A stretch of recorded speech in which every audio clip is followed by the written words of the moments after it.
आप लोगों का फिर से स्वागत है हमारे इस अंकित चोल। आज हम लोग करने वाले हैं ज्योग्राफी चैप्टर 4 वायु का क्वेश्चन आंसर। चलिए हम लोग इसका क्वेश्चन आंसर करते हैं।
पहला है समुद्र जल से ऊपर समान वायुदाब वाले स्थानों को मिलाने वाली काल्पनिक रेखा। आंसर होगा समदाब रेखा। बहुविकल्पी प्रश्न सही विकल्प को सामने ठीक का निशान लगाइए। दूसरा है वायुमंडल की परत जिसमें ओजोन गैस की अधिकता होती है, असमताप मंडल। तीसरा लू का उदाहरण है स्थानीय पवनों का। चौथा है जिस तापमान पर वायु में जल की मात्रा संतृप्त हो जा के स्तर पर पहुंच जाती है, इसका आंसर होगा औषांक। पांचवा है मौसम से संबंधित विज्ञान, मौसम विज्ञान।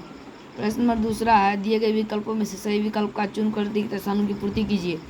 पहला है पृथ्वी के चारों ओर से घिरे हुए परत वायुमंडल कहलाती है। वायु में उपस्थित नमी की मात्रा आर्द्रता कहलाती है। तीसरा है किसी विशेष क्षेत्र से होकर एक विशेष अवधि में बहने वाली पवन मौसमी पवन कहते हैं। समान वर्षा वाले स्थानों को मिलाने वाली काल्पनिक रेखा समवर्षा कहलाती है। पांचवा है वात दिग्दर्शी वायु की दिशा बताने वाला यंत्र है। प्रश्न नंबर तीसरा है सामने सत्य और असत्य लिखिए। समताप मंडल स्ट्रेटोस्फेयर की परत में ऑक्सीजन गैस प्रचुर मात्रा में पाई जाती है, गलत होगा। दूसरा है ताप का मापन आर्द्र और शुष्क बल तापमापी की सहायता से किया जाता है, सही। तीसरा किसी स्थान पर हुई वर्षा की मात्रा का मापन बैरोमीटर की सहायता से किया जाता है, गलती। चौथा विषुवत वृत्त पर निम्न दाब और ध्रुव पर उच्च दाब की स्थिति बनी रहती है, सही। पांचवा है जैसे जैसे हम ऊंचाई की ओर बढ़ते हैं तापमान घटता जाता है, सही। मिलान करने वाला चौथा है पहला है तापमान। तापमान जाएगा अधिकतम न्यूनतम तापमान में 1 नंबर। दूसरा वायु दाब, निद्रव वायु दाब मापी एनोरॉयड बैरोमीटर 2 नंबर। तीसरा आर्द्रता, आर्द्र और शुष्क बल तापमापी 3 नंबर। 3 नंबर का आर्द्रता ये होगा ख नंबर। चौथा है वर्षा मापी 4 नंबर, 4 ये अंग ये। पांचवा है पवन की चाल वेग मापी यंत्र 5 का क नंबर। प्रश्न नंबर पांचवा है निम्नलिखित प्रश्नों के उत्तर संक्षेप में दीजिए। पहला है वायुमंडल में पाई जाने वाली 2 प्रमुख गैसों के नाम बताइए। आंसर होगा नाइट्रोजन जो कि 78% वायुमंडल में पाया जाता है और ऑक्सीजन 21% वायुमंडल की 2 प्रमुख गैसें हैं। प्रश्न नंबर दूसरा है ग्रीन हाउस प्रभाव क्या है। वायु में कार्बन डाइऑक्साइड की उपस्थिति मात्रा 0.03% है, किंतु यह वायु का अत्यधिक महत्वपूर्ण संघटक है। यह सूर्य द्वारा विकिरित सौर ऊर्जा को पृथ्वी पर ही रोक रखने में महत्वपूर्ण भूमिका निभाता है, इसे ग्रीन हाउस प्रभाव कहते हैं। प्रश्न नंबर तीसरा है वायुमंडल में ओजोन परत क्या कार्य करती है। आंसर होगा वायुमंडल का दूसरा समताप मंडल। वायुमंडल का दूसरा मंडल है समताप मंडल। उसमें उपस्थित ओजोन गैस सूर्य की पराबैंगनी किरणें के हानिकारक प्रभाव से हमारी रक्षा करती है। प्रश्न नंबर चौथा है वर्षण को परिभाषित कीजिए। आंसर होगा आर्द्रता के फलस्वरूप बादलों, जल, बर्फ या हिम के रूप में पृथ्वी पर गिरने की प्रक्रिया वर्षण कहलाती है। पृथ्वी पर वर्षण सामान्यतः जल के रूप में ही होता है। प्रश्न 5वां है, बादल कैसे बनते हैं?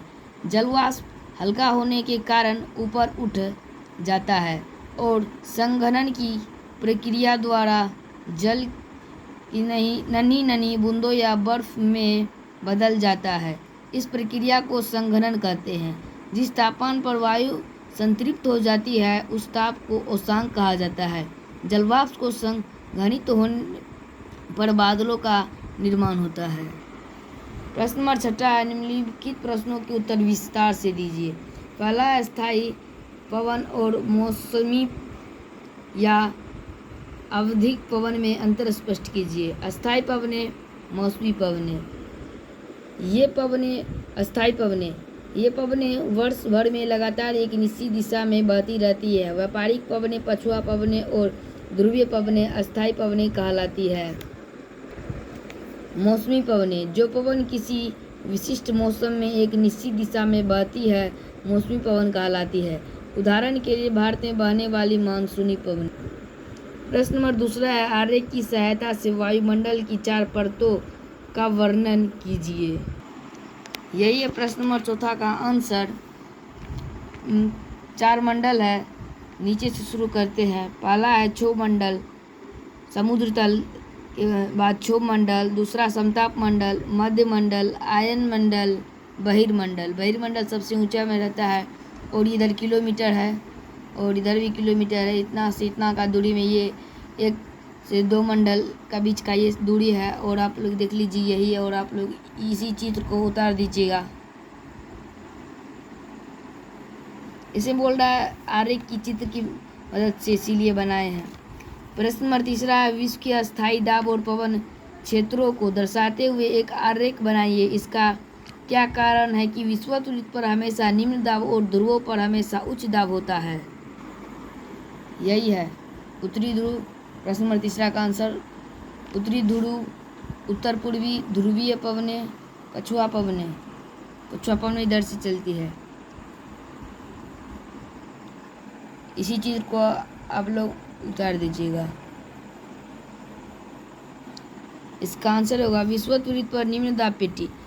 यह पेटी भूमध्य रेखा के मध्य और 50 डिग्री उत्तर और 5 डिग्री दक्षिण तक फैली है। इस क्षेत्र में तापमान वर्ष भर बहुत अधिक रहता है, इसलिए वायुदाब बहुत कम हो रहता है। इस कारण इस पेटी को कोडोल्ड्रम कहते हैं।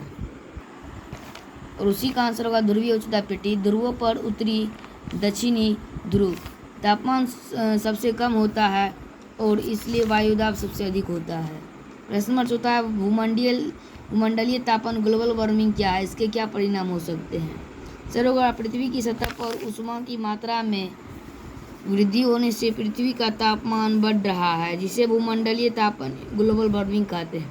तापमान में इस वृद्धि के कारण पृथ्वी के ध्रुवीय क्षेत्रों में जमी हुई बर्फ पिघलने लगेगी तथा इसके परिणाम स्वरूप समुद्र के जल स्तर में होगी, जिसके कारण बाढ़ आ सकती है। एक विशाल जनसंख्या वाला क्षेत्र विश्व मानचित्र से हट सकता है तथा अनेक पेड़ पौधों और जीव जंतु विलुप्त हो सकते हैं। प्रश्न नंबर 5 है, किसी स्थान का मौसम उस स्थान की जलवायु से कैसे भिन्न होता है?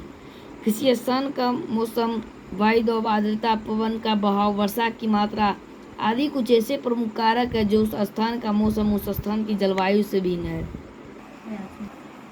ये आज का क्वेश्चन आंसर कंप्लीट हो गया। अगर आप लोग को हमारा ये वीडियो थोड़ा भी हेल्पफुल होता होगा, क्वेश्चन आंसर मदद में होगी तो प्लीज़ वीडियो को लाइक कर दीजिएगा, चैनल को सब्सक्राइब कर दीजिएगा, शेयर कर दीजिएगा। तब तक के लिए इतना ही। जय हिंद, जय भारत। फिर मिलते हैं अगले वीडियो में।